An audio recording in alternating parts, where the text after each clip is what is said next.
how to kick someone off your PlayStation 5 account. Hey everyone, welcome back to our channel.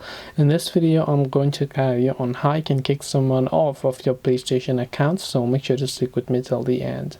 If you'd like to kick someone off your PlayStation account, first of all go to playstation.com and then just select a country of your choice, and once you have done that, make sure that you're also signed in to your PlayStation account.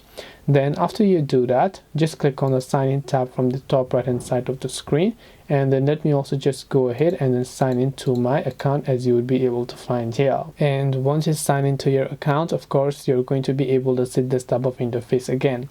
Now from the top right hand side, just click on your profile icon and go to this option here that says account settings, and then click on it. Once you go to account settings, you're going to be able to come to this page where on the left hand side you just have to go to device management and click on that option.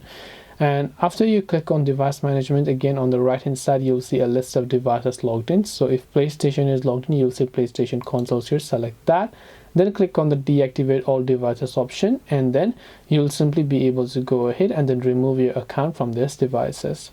This way you should be able to basically kick someone off your PlayStation account. Hope this video was helpful. If you have got any questions, feel free to leave them down below. Thank you for watching till the very end, and see you soon in the next video.